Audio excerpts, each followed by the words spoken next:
Big win for the Bills last night. What? I was just talking to my young producer, Cal, and we were going through the schedule and saying, like, what's their big test after this? What's going to happen? The way that they look, the way their defense looks, these like perfect little moments of these guys stepping up to play with the way that Josh Allen has stayed consistent as the best quarterback with revolving receivers and offenses and all of this. If this isn't the Bills' year, it will be the most heartbreaking year of them to not make it past a wounded, downtrodden, I guess, Chiefs team. Everything's vulnerable. Everything's in their path. Who is stopping them? What is getting in their way? Look at their schedule. I don't see it. Are we just going to roll through to the Super Bowl if you're the Bills? Okay, we've got Andre Reed on the show. I'm sure he loves that I'm saying those sort of pleasantries about his team yesterday, and we'll get into it with him. We also are going to talk about college ball. I don't know nada. You know who does? Josh Pate. Josh Pate wants to be commissioner. I'm in. He's got the Josh Pate College Football Show. He is on tour, and he will set the stage for your betting pleasure on FanDuel.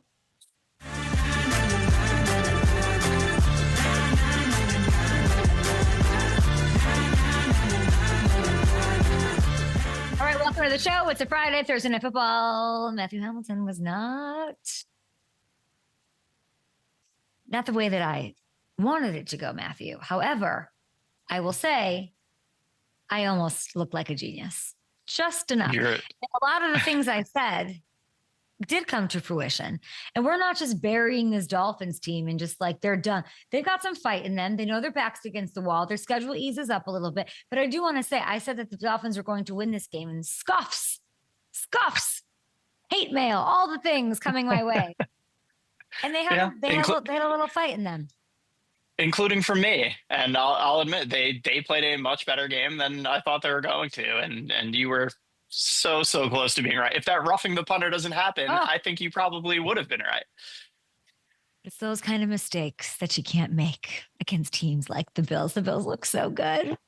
It's going to be heavy lifting. It might be heavy lifting for the rest of the AFC if they continue to look like this. And it's not, I mean, Hammy, I looked at their schedule. I know we don't have it built out, but like their schedule is real cute. They got a cute little schedule. Yeah, not a lot of tests coming up over these next couple of weeks. They got the Ravens out of the way early, which was the big test. I think that their biggest competition in the AFC, the way it looks right now. But yeah, it's New Orleans next, New England, Atlanta, Carolina, and then they get that Chiefs game. And maybe, the Chiefs will have things figured out by the time they get there in week 9. Okay, yeah, we're taking a look here at the schedule. Right. Yeah, like where we could do that thing that they do on the big screen on networks. Where's their first loss? I don't know if that's a great thing that they're maybe not going to be tested or get people's biggest punches, but that week 9 is very sexy. Very excited to get that one in Buffalo. And that's about the time that they will have Rashee Rice back for the Chiefs. It's about that week 5-6 time that I think that they'll arise as the threat to them, along with the Ravens. And we'll see how it goes from there. Fun game to watch. It's just fun. It's always fun to watch Josh Allen. And I will say very quietly was, the James Cook discourse about like, is he going to get paid? Will he not get paid? He's disgruntled, whatever was happening there. But for them to get that done, the games like last night have to make you feel really good about it because he was a 10 out of 10 as Josh Allen was. The real thing that stuck out to me though, was that, the Dalton Kincaid story, him getting there, him arriving, with the chemistry, and can he be that guy and consistent piece year to year?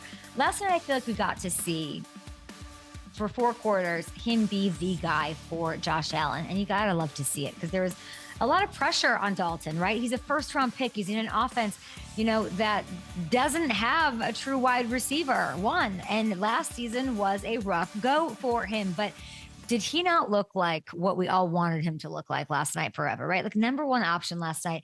And he really has throughout the first 3 weeks of the season, leading the Bills 5 for 66 in a score in this one, 43 of those yards coming after the catch, which is amazing. And you love to see it and it's fun to watch. And that's like a relationship that's going to matter in winning these games that are going to be close as the teams get their legs under them throughout the season, right? Dalton Kincaid has caught a ridiculous 81% of his targets on the year. Okay. The chemistry, it really kind of does look like it's clicked a little bit more. Like they've spent time with each other, like they've developed it. And it's at the level it needs to be for them to go win this Super Bowl. And that's all that they want. And that's the only goal that they have in mind. And it's a big deal for this team because if you look at a few of those playoff losses in recent memory, a lot of it does in my opinion, come down to not having the go-to, okay? The go-to guy in the passing game, in the key moment, you need to go have a go-to guy, right? So I think Dalton is that guy. And it's nice to see him thriving. And I hope to see it continue throughout the year and the schedule that we're talking about. A couple fun games coming up, a bye week in between, and they look hot to start the season. And we'll talk with Andre Reed, a Hall of Famer, about Josh Allen and the like, and what could possibly keep them out. And I don't know what the answer to that could be. Dolphin side of things, like I said, roughing the punter is hilarious. That just cannot happen. You cannot, any team, not even the Bills, any team that you face is going to capitalize on that mistake. Late interception cannot happen. A win here would have changed everything for them, I think. The trajectory of the season, whatever you want to say, the mojo. But we're not burying them. That's I guess what we got out of this one in a loss. They finally got back to what they should do, and where we ever see Tua as the best is, of course, I said this yesterday, based off the run game, and they had scripted some really nice runs on that first drive. I loved seeing it. They got 129 yards out of the running backs. That's their identity. Run the ball. The defense stepped up when I feel like they needed to. They got stops in the second half. Not easy to do against Allen and company, the reigning MVP. The regime is on the ropes, right? Do you fold? Do you say, like, I'm over this, let's rebuild, torch this sucker? Or do we want to claw back and find a way? And they did that. And if you look at their schedule, let's take a look. They play 3 winless teams over the next 4. They got the Jets, the Panthers, the Browns. If they can just win those 3 games, they got to, just get that done. They go into Atlanta then with a chance to get back to 500 in week 8. So the margin is for error now gone after not getting this win. What it would have done for like that locker room, for the faith in their leadership, and all of that is profoundly lost with the loss here. Like, they had way more to gain with a win here than the Bills did. However, all is not lost. It's not over yet. And let's take a look now. Let's turn the page to the weekend. Okay, let's look at the slate. Bunch of fun games. Big ones. No bigger than Rams, Eagles. Philly 3.5-point faves in this one. I'm going to be putting together a parlay. Hamilton and I have gone back and forth 90 times. We might give it to you guys on the show today. We're still editing and yelling at each other and on text that we should publish at some point that are pretty fun.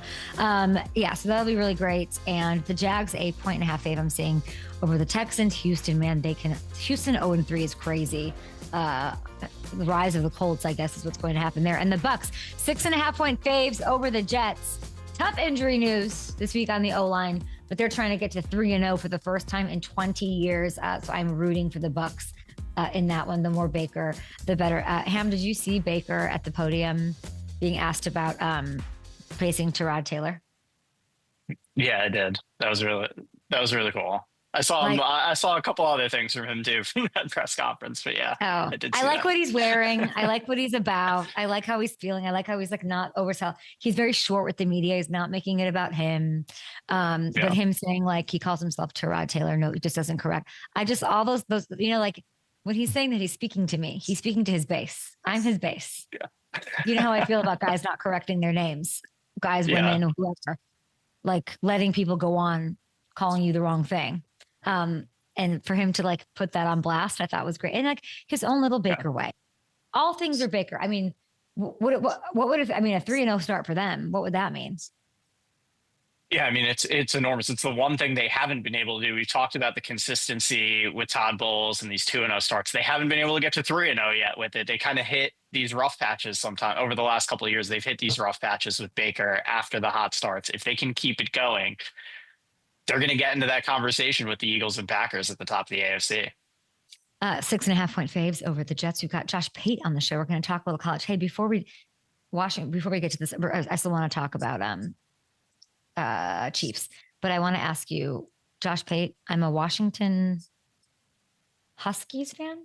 What am I? Apparently, yeah, that's what you are. That's the team that he picked for you based on your, that kind of fits your vibe, fits your identity. And they're off to a good start here too. I don't know if husky is the way I want to be. Just husky reminds me of like going to shop with my brother when we were little. We'd like go to Kohl's and it was like he was a size 14 husky. I remember that. Same. Is that a thing? Yeah. Is husky still how they define young men, boys? So they're rolling with husky? I don't know. I've like that's I guess interesting. so. Yeah. Okay, so wait, so are they hot? Are they doing okay? Yeah, they're off to a 2-0 start, I believe. Big game against Okay. Washington State, rivalry game this weekend, and then they get Ohio State next week. So All I know is, I know Texas isn't doing great. I'm not worried, and I know Notre yeah. Dame can't get a win, and they need to go pray at that grotto as much as they can ahead of who do they have this week? Let me see. I have a vested interest. Go Off the on. top of my head. Hold I on. know. Sorry. How do you not know this, Hamilton? Yeah. Who does Notre Dame I have? know. Let's see. Mm, They have Purdue. no. I think they're going to Rod lose. Woodson's alma mater. Yeah. I think they're going to lose. Love Rod Woodson. Love Josh Pate. Andre Reed joining us. Hall of Famers on the show. Okay, let's go to the Hall of Fame game potentially of the weekend. It might be that Sunday nighter, right? We got the Chiefs. If the Chiefs lose this game, I'm telling you, people, KC 5.5-point faves over the Giants. But I don't think it's going to be easy for Mahomes and company. I don't. The Giants are going to make this one tough. I think it all comes down to which Russell Wilson decides to show up, which side of this offense, which version. We have not spent enough time on the show talking about the phenomenal performance by Russell Wilson against the Cowboys. He had 450 yards for the first time since 2017, 3 touchdown passes. And it was because he actually had time to hang out back there, maybe have a thought or two, maybe figure out where he wants to go through his reads. Yeah. So, and that certainly wasn't the case week 1 against the Commanders. So which one will he be? The Cowboys could not get pressure with 4, as we all saw. And that has been the MO of the Chiefs as well. So, Russ could have another big day unless Baggy Baby dials up some blitzes and turns the heat up again. So I think this is going to end up being a very sneaky, great game. And I think it will come down to the fourth quarter. But oh my gosh, if Mahomes doesn't find a way, Royals should be back. That should be a big boost. It'll be his NFL debut. So we'll see that. Worthy reportedly has a chance to play. So maybe we'll see some more juice from this squad, a little rest, Sunday night vibes. They've 0-3 is a sad place to be at the bar at the end of the night. Sad. Okay, we're gonna take a short break here. The Bills not sad. They're killing it. They're crushing it. Who's going to stop them? A loss for the Chiefs, of course, would be a big win for Buffalo going into week 3 and 4. Andre Reed here. We got champagne this morning. We drinking mimosas. What are we doing? Go Bills! We'll be back. Okay, house flex.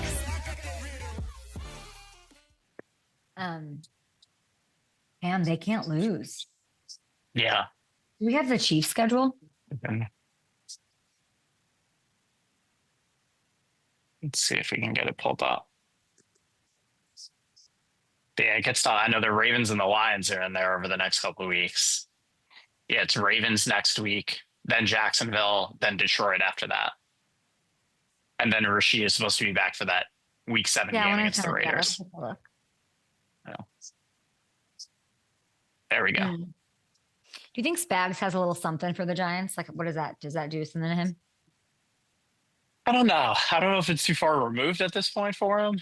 But I loved what he did against Jalen Hurts last week. He just sent the house. I think they blitzed on 2/3 of their snaps. And I wonder if he's going to do that against Russ. Cause as you said, when he's comfortable back there, that's when he's going to kill you. You got to make him uncomfortable. But the risk of doing that, obviously, is you have, the league's leading receiver on the other side with Malik Neighbors, and you put anybody on an island against him. It's a recipe for trouble. So interested to see how aggressive he is against Russell. What do you think the Giants are waiting for with Jameis? I don't know. I mean, again, after what Russ just showed last week, you got to give him another shot and see if you can keep that going a little bit. I'm saying with trading him. If not, we think we're going to have more quarterback, more of a market than right now. I don't know. It's interesting to me. Yeah, it is with all these injuries going on right now, and they've clearly shown they had some of those packages for Jackson Dart that they used last week. He got in there. It does feel like it's time. You've got your room. Let's get. We need to get Jameis. I want Jameis in the A block. You know what I mean of the show. You're gonna go get meaningful work somewhere. And there's plenty. I feel like there are options. We'll see. I guess I don't know. I feel like it'll be interesting to sort of track that for me. I don't know what they're waiting for because. I don't know. I don't know what it says about them that they're not making potentially those moves that they think. I don't know. Interesting. Yeah, Anyway. that is interesting. Andre Reed, Josh Pate on the show. Yeah, let me learn more about these. What are these Huskies talking about? It's Washington Huskies. Let's see. Who are people who went to that school? Anybody that I should know? Warren Moon, Michael Penix. Oh, Warren. Yeah. And his son's there now too. Jake Browning. Yeah, Jake Browning was the star there. Yeah. Okay. Is this the team that he was saying like got rid of that coach or something? Now they have a new coach or that? Yeah, so their coach is the head coach. Their old coach is the head coach at Alabama now. Kalen DeBoer. Nope. Doesn't ring a bell. Tua throw, and it's intercepted. It's picked off at about the 20-yard line. Terrell Bernard with the huge interception. Hall of Fame wide receiver for the Buffalo Bills, 7-time Pro Bowler. I'm surprised you don't have like confetti, bottles of champagne. Like Andre, this team looks pretty good. Yeah, I can go get some if you want me to. It's too early for that stuff. Did you watch the game? What were your thoughts? What a dominant win. I know people want to say it's the Dolphins. The Dolphins gave them a little hell. Never easy to win on a short week. Never easy to win against a division rival. Exactly. Short week. It's always tough to play on a short week. But one thing that Joe Brady did, he called a great game. It wasn't the Josh show, even though everybody thought it might have been the Josh show, every week with him. But James Cook had a great game. He had over 100 yards. And they kind of methodically, picked and choose what they had to do. It was a little dicey early. They went right down, and Miami got the ball, went right down the field and scored. So I was like, uh-oh, could be one of those games. But bend but don't break defense we got. Terrell Bernard was right in the right spot at the right time. That's how you win games. Sometimes it's not going to go the way you think it's going to go. And guys got to step up and make plays. And, he closed the game out there last night with 3 minutes left. I mean, they could have tied it up, and who knows what could have happened. So very proud of that team, because those kind of games are going to happen, and you got to be able to get through those games. I mean, they've scored 100-plus points in 3 games and gave up maybe 60 or 70 points. So they had no Ed Oliver last night. It's a work in progress on defense, but it kind of reminds me of our defense back in the 90s. We had a bend but don't break kind of defense, and an offense that can score points. And again, Josh got everybody involved, and you talked about it in your last segment with the tight ends. The tight ends, KINCAID, Dawson Knox, Elijah Moore, all these guys made plays when they had to. And, that's a big plus for them going further as the season goes, because it's going to get more and more hard, and guys are going to be injured and all that stuff. So these guys got to step up and win the games they got to win now. Matt Milano being out, like still so impressive. Yeah. Like this team sort of came together. It was awesome to see James Cook being such a huge contributor. We love, and I love that you started with Brady. Nobody gives him credit. He's behind the scenes. Yeah, it's behind the scenes. He's the one calling the plays, and obviously they got to execute. But you're only as good as your offensive coordinator and the guy that's calling the plays. And Brady put him in the right positions, and he's done that ever since he's been there. So big shout out to you, Joe. Big shout out. We were thinking, like, what are we going to ask about Josh Allen? What is there to ask? I was just talking to the producer of the segment, watching the game, thinking like, oh my gosh, we have Andre Reed on. What do we ask? I don't even know what to ask. I don't know that there are questions about Josh Allen. It's another dominant performance. He's just a killer. He's a commander. He's George Washington right now. And he is commanding. He's going across the Delaware with, he's stout. That's him right now. And that's a guy you don't want to mess with. And the confidence in Josh is just, you can see it right here in his feet. He's got confidence, and he's going to run you over too. So, what a player that he is. And again, he makes everybody else around him better. And, Josh is a goof. How did he get here, Andre? How did he get to this point? Like we were saying, he's a command. I mean, he's been great. I think, like, if I were to say, and I was talking to my young producer, what he doesn't get enough credit for, he's very consistent. It's and you can say even just the stats. Now he's 8-0 on Thursday night. He just like stacks these 10 consecutive against him. Yeah, and I think like he maybe doesn't get credit for his consistency. What do you think he doesn't get enough credit for? Oh, yeah? Right here. He started getting himself right up top. And as a quarterback, if you're not good up here, everybody can sense that. everybody on the team, all the way from the running backs down to the receivers, to the defense, to the everybody can see that. And I think Josh mentally worked on himself a lot in the offseason in the last couple of years to make himself that way. And when he walks in the building, there's a certain aura about him. And there's a certain way that he goes about doing things. And then he demands that from his teammates, just like Jim. Jim demanded that from us.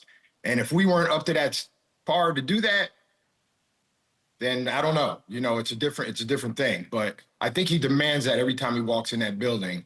And, you know, those guys have been responding the last couple of years, and even the coaches have been responding too. So they're going to give him the keys to the car. The guy's driven everywhere. So that's just the way Josh has done it, I think, the past 4 or 5 years. And I think Joe Brady has a lot to do with that. I remember when the switch was made in the game, and it was and you really think like it wasn't, I think we forget like Ken Dorsey, like it wasn't working. It just wasn't, it wasn't working. And then now, and sometimes that happens. You don't click with your offensive coordinator or the guy who's calling the plays or anything. It doesn't work. And I think in the NFL, it's such a quick turnaround. Offensive coordinators sometimes aren't head coaches. They can't do that. And some of the good offensive coordinators like to stay there because being a head coach is a different bird.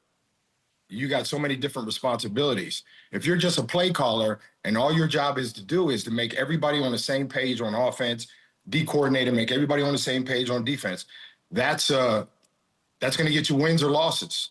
And Joe Brady has done a great job in that with Josh over the past couple of years he's been there.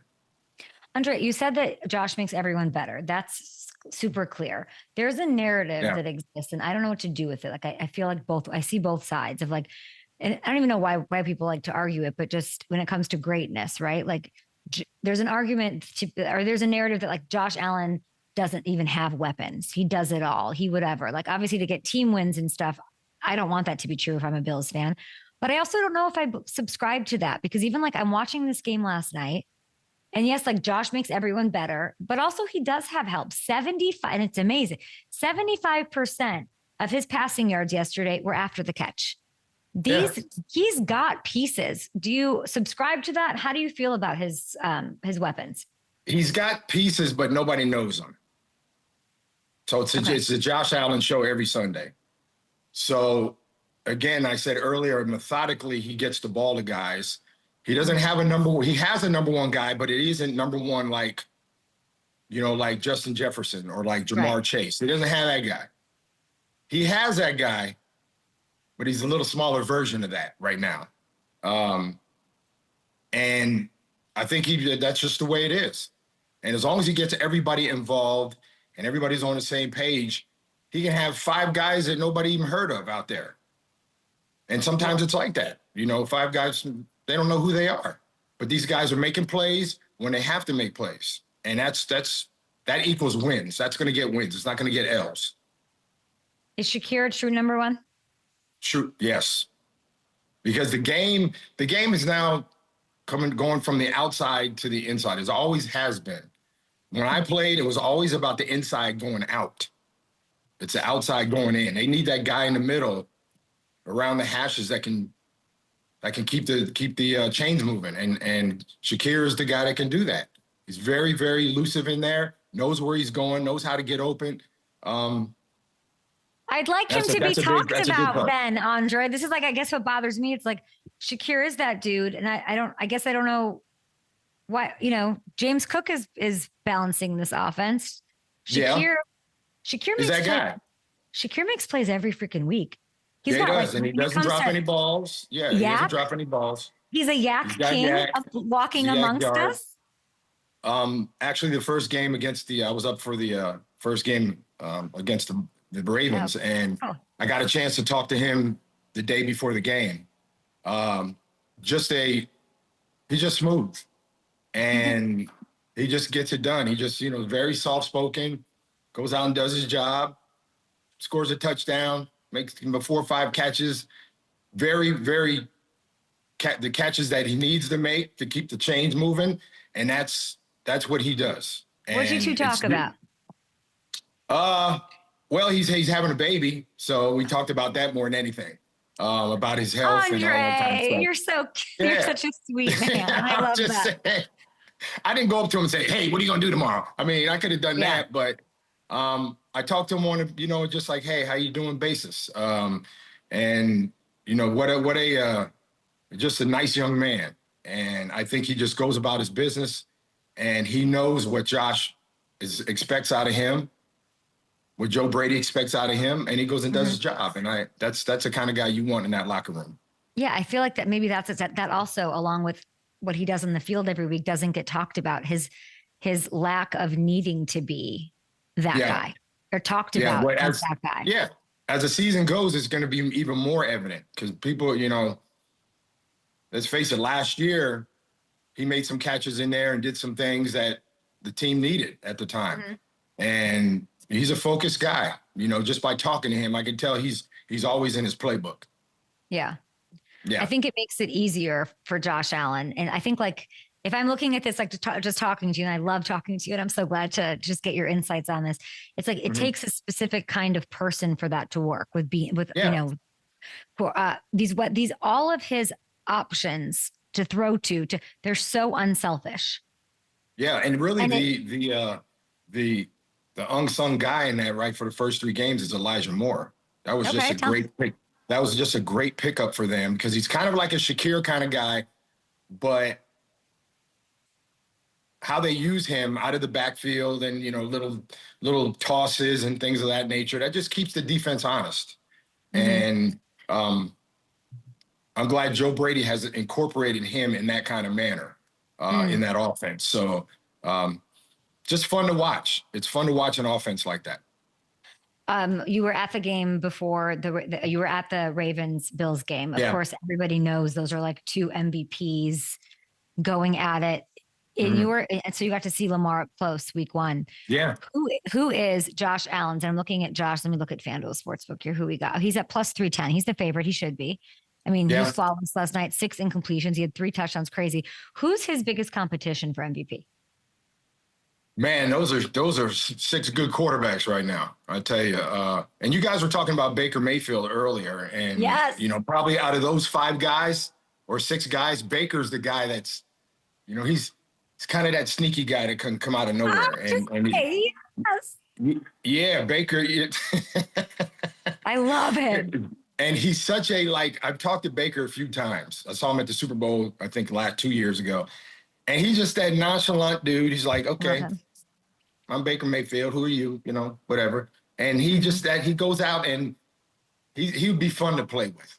He'd be fun. He'd be a fun guy to play with. Be the quarterback, and I'd be the receiver. So he's sneaky, Baker. But let's see that list. Those guys, you don't get MVP for being nonchalant and a cool guy to play with, though. Who's got the chops to take out Josh?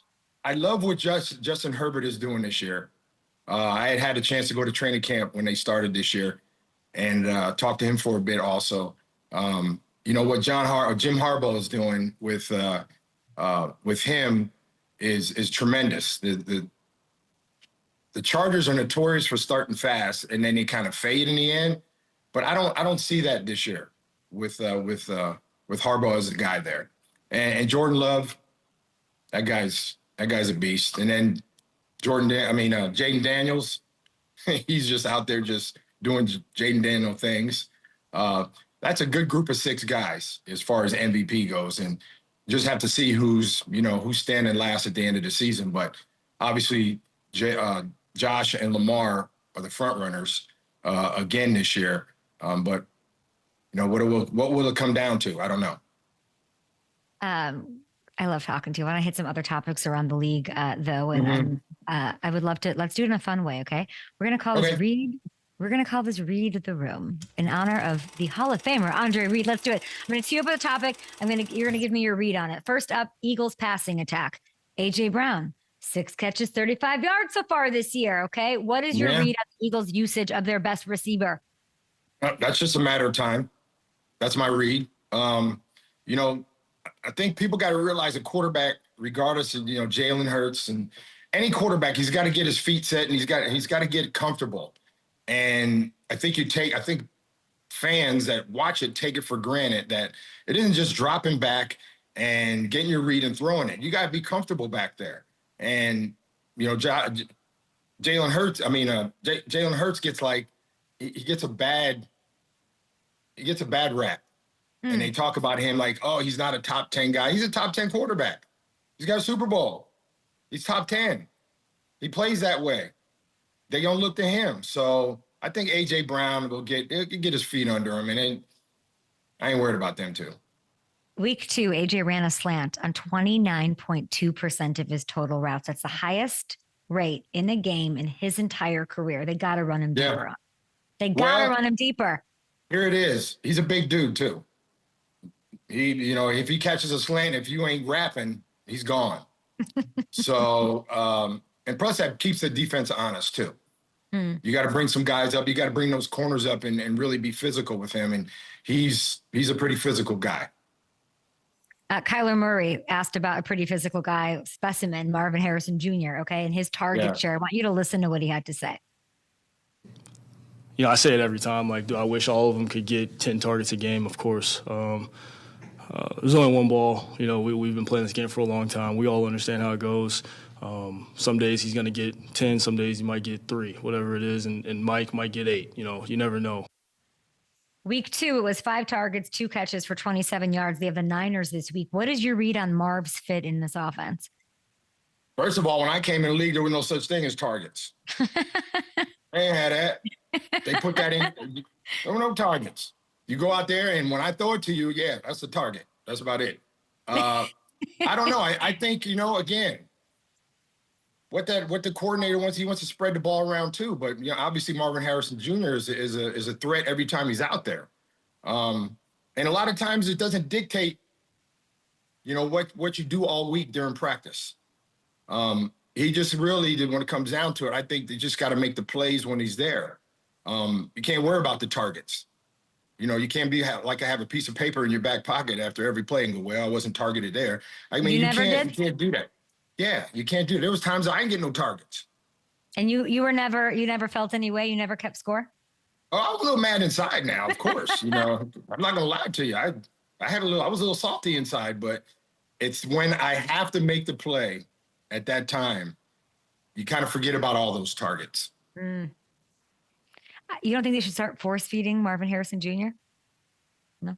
I don't know what's the offensive coordinator's name in for the Cardinals. Great question. Pet I don't even know who he is. Yeah. I don't even know who he is. Yeah. So watch how many targets he gets this coming week. Okay, so I guess it is a thing. That's what I'm trying to figure out. It is a thing. It is a thing. Okay. Brian Thomas Jr., okay, great wide receiver, has the potential to be top 5. He had 5 catches for 60 yards. He had a tough outing last week. He was dealing with a wrist injury. Slow start. They've got Texans in the Stingley this week. Just tell me who's a wide receiver that you really like right now. Is Brian Thomas Jr. among them? Who's popping off for you? I know he had a pretty good year last year. And they bring, what's his name? They just got the Heisman Trophy winner. Travis Hunter. They bring Travis Hunter in there. I really haven't watched the Jaguars. I don't know what they're doing with him. Is he playing defense? Is he playing? I don't know what they're doing. I saw him playing a little defense. I don't know if that thing is going to work there in Jacksonville with him playing offense and defense. There's no consistency there. There's no, put the guy where he's the best at. So be it if he plays a couple of plays at defense or special. I don't know. It doesn't. But he makes Brian Thomas better. Brian Thomas makes Travis Hunter better. That's how it works in the NFL. Believe me, Jamar Chase, Justin Jefferson, they're good. They're great receivers. But that guy on the other side has something to do with him being a great receiver. Mm-hmm. Somehow, some way, somebody on the other side. I had James Lofton on the other side. Case closed. There you go. Last one for you here with what's your read? The Chiefs. You heard what I said. They cannot go 0-3. That's crazy. Yeah, they could. They can go 0-3. They can go 0-3. Are you out on them? No, you're never out on a Super Bowl champ like that. Okay. I don't know. You know what? After a while, sometimes you just, sometimes you're in the mud and you get out of it, but your shoes are still in it. So I think right now the Chiefs have been in the mud the first 3 games, and sooner or later the mud's going to dry and they're going to get out of that. So they're Super Bowl champs.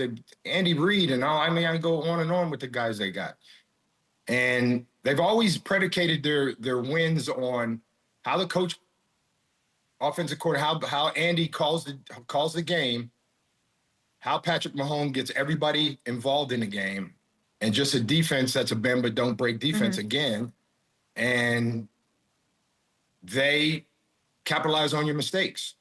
It hasn't happened in the first 2 games, but they play the Bills, I think, in November. I'll be at that game. So, yeah. So, what's your read on the wide receiver room? What would you do with that? I mean, there's reports that they're frustrated with the wide receiver room. Obviously, the Rashee Rice, they weren't expecting it to start the season or even that situation. Okay, they're just not making the plays. They're not making the plays. Who's not making the plays? Like Andy's not calling good plays. They're just not like everybody on that team isn't making the plays. They look a little discombobulated out there. They don't look as smooth as a Kansas City offense has looked in the past few years. Because still I don't know if there's I don't know, mate. That's a good question. They got shell shocked last year about this time. Well, about January, yeah, they got shell shocked. So I got it. Like that probably if you're a Bills fan or if you're in that locker room and you're watching the Chiefs start the season like this, what does that do to you as a Bills player? It makes you smile. You smile a little bit. They're just not comfortable right now. And I'm not counting them out. I'm never going to count a team like that out. I'm not going to do that. I know by the time they get the Bills in November and whenever that is, that they're going to have it figured out, whatever it is. It's just too good of a coach team. Andy Reid's a Hall of Fame coach. Mahomes is a Hall of Fame quarterback. Kelsey, these guys are going to figure it out. So I don't, all that other stuff over the head. Andre, you got to keep it real with me. I know, I don't want to hear injuries. What's like the thing that when you're watching the Bills, even though they're killers right now, you're like, we got to work on that if we're going to go in the Super Bowl. Does that kind of thing exist? What could stop them? Yeah, sure does. I just think every team has a letdown at some point. They're not the team that they should be. You just don't want that letdown to be way down there because sometimes you can't come back. And then to get that going again, it takes a little bit more time than just a team. Okay, well, we did this a year ago. How did we get out of this a year ago? Because every team's going to have a letdown. The Chiefs, it just so happened it started early in the season. Yeah. So when that happens with the Bills, if it does, you ain't going to go 17 weeks and everything's going to be peachy keen. And that's not going to happen. There's going to be times where you're going to have to dig deeper than you have ever digged. I can't remember a team you were on in those years that we guys went to the Super Bowl that there was a letdown. That's a good question. It's pretty good. You're full of it. Like that's not. I can't. I'm trying to what was the? I don't. But I think you're right that like the fear. Look at you, the fear of like a hot start. There's like a curse of a hot start, right? There's like a little. Because believe me, the atmosphere in the locker room obviously is a lot different when you got a hot start than you don't got a hot start. Yeah. Okay. Yeah. Look at Miami. Miami wins the game last night, right? It changes the whole dynamic of that locker room. Yeah. Now the questions that were trying to be answered last night, there's more questions that are trying to be answered in that locker room. Right. That's up to the head coach, Mike McDaniels, to figure that out. I have 2 more quick questions for you. We're on the Up and Adam show with Hall of Famer Andre Reed, just crushing it today after the Bills get a nice win over a division rival in the Dolphins. Do you know that they track targets retroactively? Do you know that we know how many targets you have in your career? Yeah. Do you know how many you had? I don't know how many I have. I don't. I want you to guess how many targets in your career. How many targets? Oh, yeah. I got targeted yesterday for some reason. I don't know what that was about, but targets. I would say in my whole career, Kay, you talking about 250 some games? You talking that? Yeah. How many catches, Hamilton? Versus let's get the catch total, and then we'll guess from there. What do you got? Yeah, how do you do that? You throw it in a computer and it just spits out a number? Hamilton's here. He's feeding me all this intel on you. 951. Okay, Hamilton, come on, man. You had 951 catches. Give me the good news, Hamilton. 951 catches, over 13,000 yards. How many targets do you think he had, if you had to throw out a guess? Man, about.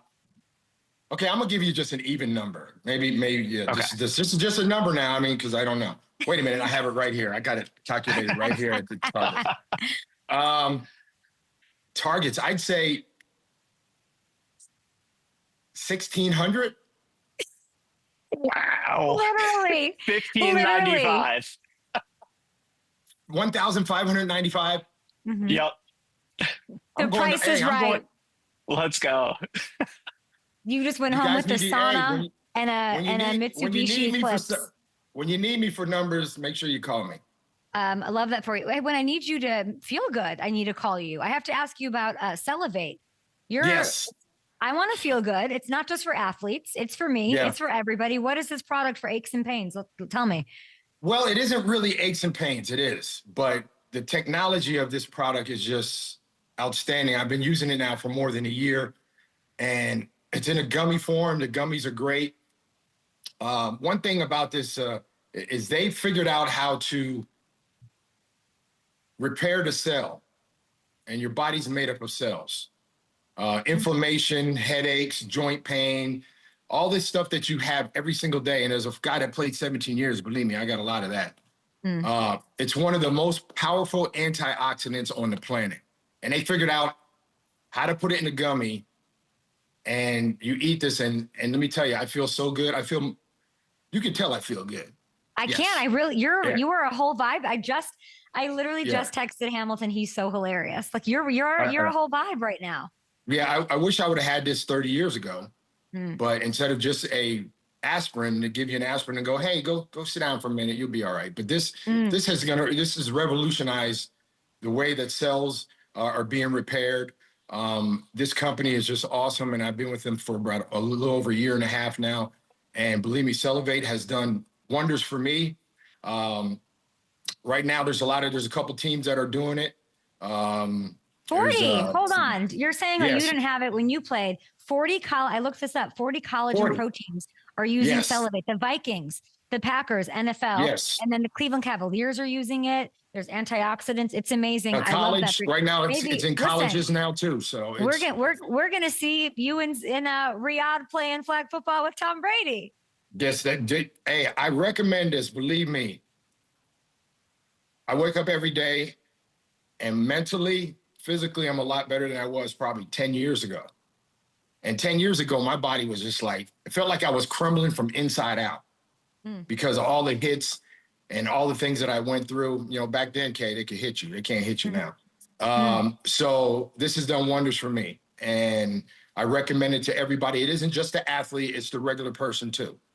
And this will change your life.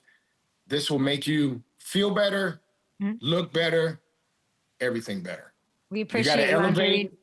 You got to elevate with Cellivate. That's what you got to elevate with Cellivate. You really are an entire vibe, and that must be part of it. It has nothing to do with the Bills being 3-0 to start the season. We appreciate you, Hall of Famer. Rod Woodson was on yesterday. I cannot tell you guys how much. My brother. That's my brother right there. I know you guys feel my reverence for you, and it just really means a lot to me that you take some time to educate the rest of us, the fans who love you so much and everything you have to say. So thank you. I always love talking to you, Kay. You got a good vibe, and you do great. Thank you. I need some Cellivate, so I am to kick it back 10 years, and we'll do that. You need to elevate. Elevate with Cellivate. We appreciate Andre Reed, who's like a 10 out of 10 this morning. Let's shift gears a little bit. Out goes in the NFL. In comes in college football. The future, I believe I'm saying this right, future commissioner. We're looking for a commissioner because there's so much stuff going on in college football that's like they need somebody in charge. Josh Pate, you have my vote. You're going to be that guy. You have, of course, the Josh Pate football show on YouTube every Sunday, Tuesday, and Thursday at 8 p.m. You've got Bussin' with the boys, the locker room all season as well. You are on a Fall Don't Lie tour, okay? And you're going to this Bussin' Bowl tomorrow, where lots of balls will be run, thrown, and intercepted. Michigan's favored on the road by 1.5. You're going with the upset. Why? Well, eventually it's got to happen. You said eventually we got to get a commissioner, and very prophetic, I hope. So I, as the hopeful future commissioner, look at Matt Rule, year 3. It always pops for him in year 3, almost to the point where he's kind of, I can feel him getting a little embarrassed by this whole rule thing that should be a trademarked phrase in college football by now. It happened at Temple. It happened at Baylor. And I think it's going to happen at Nebraska. So here we are, year 3. Got Dylan Raiola, multi-year starter. His multi-year quarterbacks have always really scaled up their performance, second year, third year. I think their wide receiver room is one of maybe the most underrated position groups in the entire Big Ten. I was in Oklahoma a couple of weeks ago. I saw Michigan on the road. Still think that entire outfit is a year away. And if you're a year away squad playing a this is the year squad in their building, where it's really just like froth at the mouth, need it, want it, got to have it time. And trust me, Kay, in Nebraska, they got to have this one. Poor Will Compton has to have this one in every sense of the word. That's why I'm going with Nebraska. I also think this right here, that's what Michigan wants to do to you. And they will. I just don't think it'll be like that right there, like it maybe would have been last year or year before. If you're commissioner of college football, what will you do for me? What will you do for the people? Well, the first thing I'll do is be smart enough to ask, what do you want? A man asking me what I want. I love this. I know. I don't know. I just want to know, like, what is the one? What would be your first thing? I'm just fascinated by. I would never want that job. You want it. You'd be great at it. I've heard it from several people. In a real way, what would be like your first order of business? Okay. Well, I hate the international games. Every headline these days is college football is going to play another game in Europe or Germany or where was the Ireland. So the NFL does this, and I'm wholeheartedly on board with the NFL doing it. The NBA has globalized itself. I just think there's a very key distinction between football and college football. To me, like if you ask me about the Chiefs, I start talking about the Chiefs, on-field play, Pat Mahomes, etc. When you ask me about Georgia football, I would probably talk about 8 or 9 things to you before I ever got around to their tight end room or any kind of X's and O's or any kind of on field. And the reason is because what makes college football great is the college part. The fact that you really need to be on a campus or at least drink in that vibe. You guys were just talking about vibe. Imagine what kind of vibe it is on a fall Saturday in Ann Arbor, Michigan. And then imagine thinking you can take the players off the field and we can toss the helmet over in Germany and it's the same. It's not the same. I would love to take some money, if we're going to subsidize this whole thing, bring some Europeans over here, bring them to Eugene, Oregon, let them experience college football on American soil, on a campus or multiple campuses, the plural of which is campi, if I'm commissioner. That's what I would love to do. You just made up a word in campi? You have my vote. At first I was thinking, hold on now. If there was a college football, if Mizzou was playing in Fiji, I might go. But then I think you're completely right. You can't take it out of it. That's why it's special. That's why you want, I'm with you. You're the future commissioner. That's not forevermore. I love this thought. Can we get through some games here? Let's play a little game. Josh Pate's on the show. We've got big matchups this weekend with ranked teams. We're going to do top 25 and 25. Okay. We're going to play a little game. I'm going to set you up and you tell me who wins in 25 seconds and why. 17th ranked Texas Tech taking on 16th ranked Utah in Salt Lake City. The Utes 3.5-point faves. Who wins? Why? I'm going Texas Tech. This is the least feel I have on a game. I was talking to Joey McGuire, who's the head coach there, right before the season. He said, man, we got defensive linemen who started for us last year who have been great kids. They're not hurt. They're not anything. We just recruited over them. They went hard in the portal. Texas Tech went as hard in the portal with the number 1 class as anyone. And despite the fact that I think they're facing the best O-line they'll face all year, I think they're going to get the job done here. Give me Texas Tech.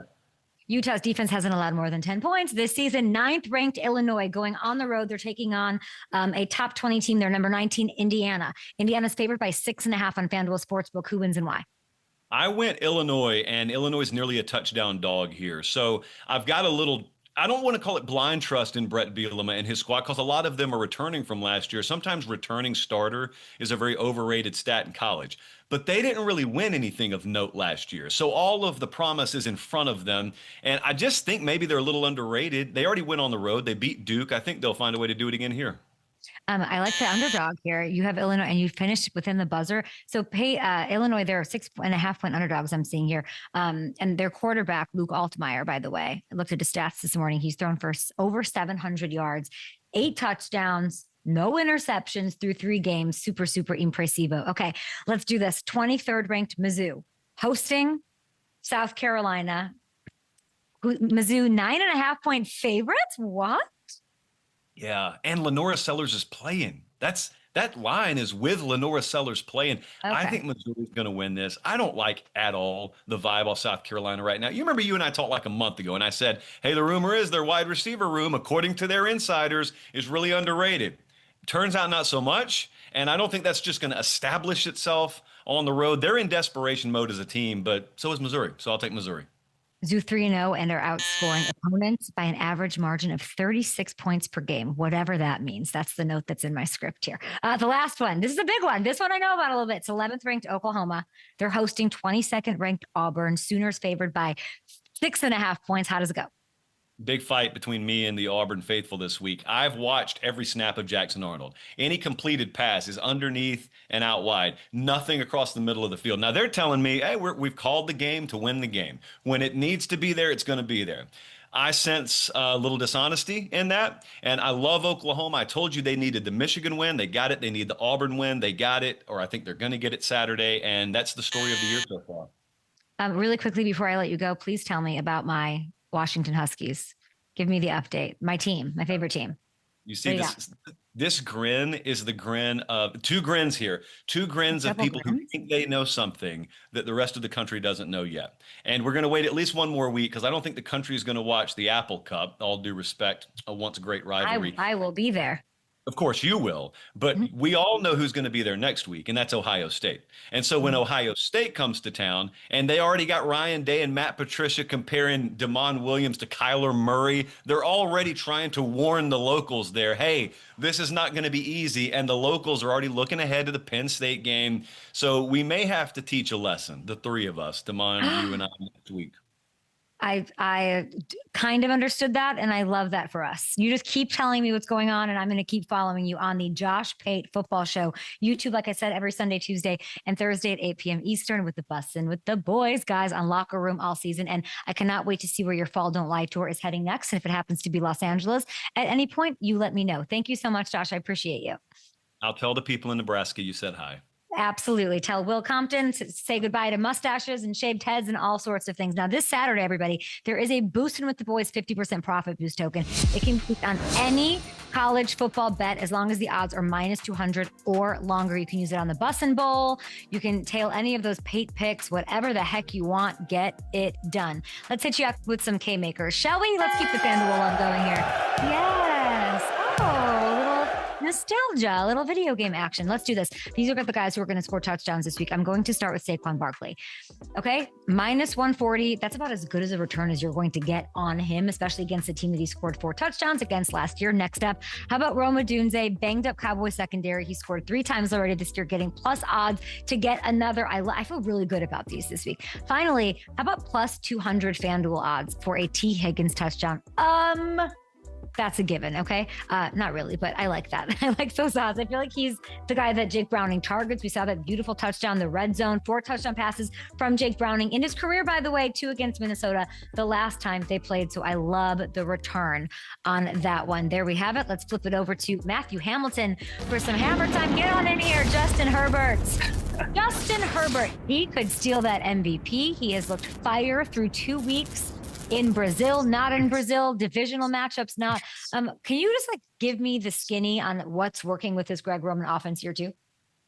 Yeah, I mean, we know he has all the talent in the world, but I don't think I've ever seen him play with this type of comfort and command in the pocket. He's playing like the best quarterback in the NFL right now. So let's get into that tape and take a look. Here he is Monday night against the Raiders. You see Quentin Johnson and Ladd McConkey there. We'll start with that touchdown to QJ. Ladd McConkey's running this deep cross. QJ is going to run a deep corner out. You'll see here the Raiders are playing cover 3, but watch how quickly Justin Herbert deciphers what's going on. He sees that corner pointing at Ladd McConkey.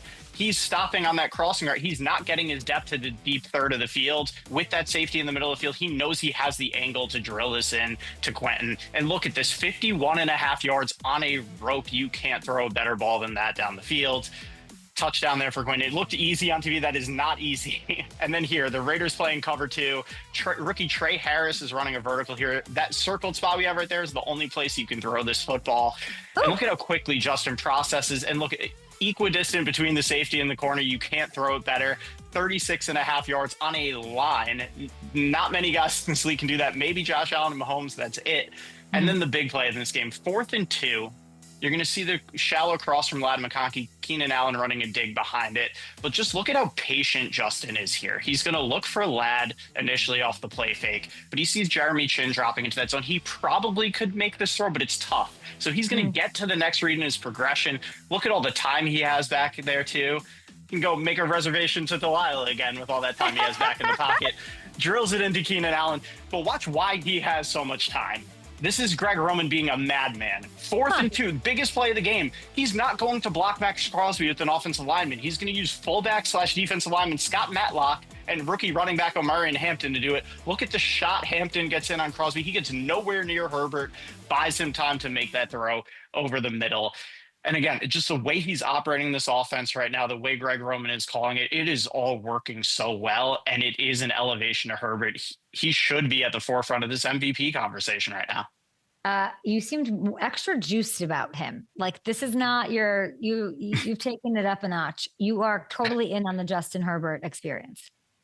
Yeah, I am. And I do think we had all those questions about the O-line. I love how Greg Roman is being creative. You don't think about creativity when it comes to pass protection, but that's what he's doing right now. And it's really helping keep Herbert clean. He's been pressured the least of any quarterback in the league. Me going into that Sao Paulo season opener, all you and I did was prepare for this O-line talk that was going to happen. Like, you know, and how many times was I calling you like, no, Slate. It needs to be talked about, like what this O-line has been able to do without him. And I don't know if they've completely even gelled. Now they do have a big test. They're seeing, go do your thing at FanDuel Sportsbook, everybody. But big test against the Broncos. You know, it's the K Bowl, Bo Nix versus Justin Herbert. Goodbye.